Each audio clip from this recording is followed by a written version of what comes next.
Welcome to the beautiful, rugged Black Hills National Forest, or as I like to call it, home. Hi, my name is Joel Broberg.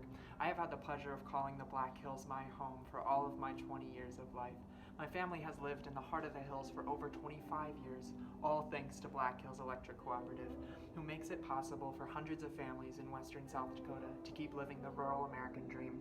My first taste of the cooperative spirit was in the aftermath of Winter Storm Atlas in October 2013. Thousands of trees fell just in our neighborhood and left much of the hills without power for over a week. Seeing my neighbors stepping up to clear trees off roads and deliver groceries to elderly neighbors stuck with me. It is truly the resilience and kindness of cooperative members that make the cooperative model shine. However, it wasn't until my junior year of high school that I fell in love with the 7 principles of the cooperative model first put forth by textile laborers in Rockdale, England in 1844. As part of an essay contest, I focused on the principle of communities supporting their members.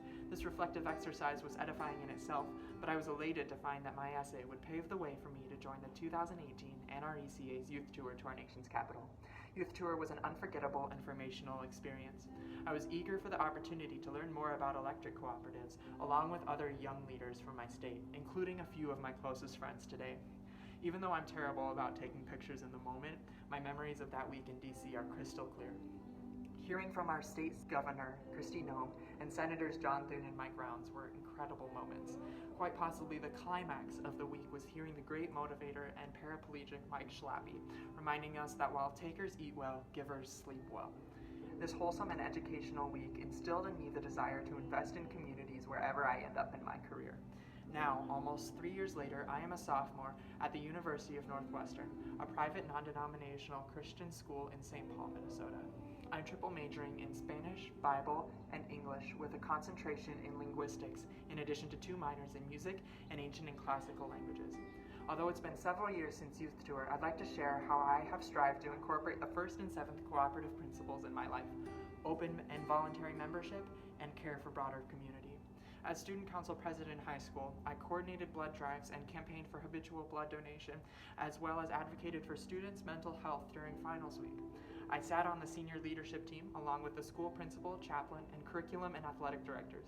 I was student director of our pep band and represented my school's music program at All-State Band and Orchestra and a National Honor Band at Carnegie Hall in New York City.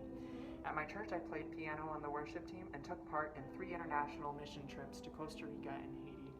In college, I'm heavily involved in the English department, serving as a TA to the department chair and as a liaison between the English department and career development, providing my classmates with resume coaching and networking resources. I am a part of Eagle Scholars Honors Program and was recently inducted into our school's chapter of Sigma Tau Delta, an international English honors society. I've kept up my chops since high school and sit principal bassoon in our school's symphonic band and orchestra and work in the music ensemble tours office. I volunteer with Streetlight Ministry, working with other students at a soup kitchen and outreach center in downtown Minneapolis.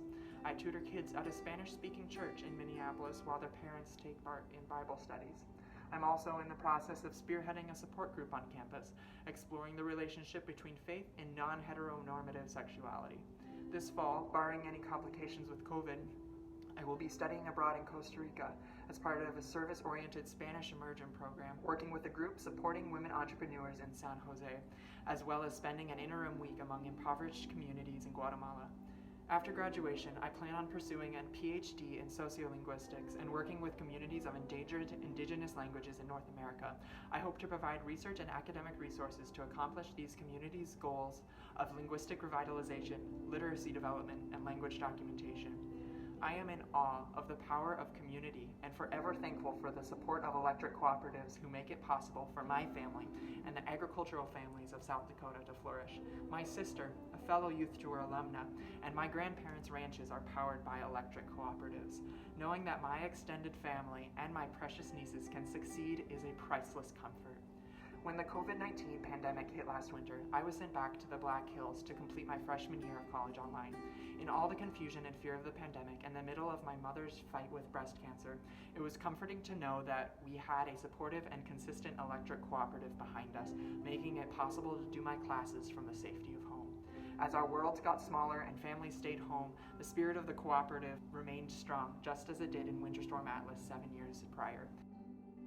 As a future linguistic field researcher, I believe that investing in my education with a Glenn English Youth Tour Alumni Scholarship would be investing in the preservation and flourishing of disenfranchised and impoverished rural communities in North America, reflecting the heart of electric cooperatives everywhere. Thank you.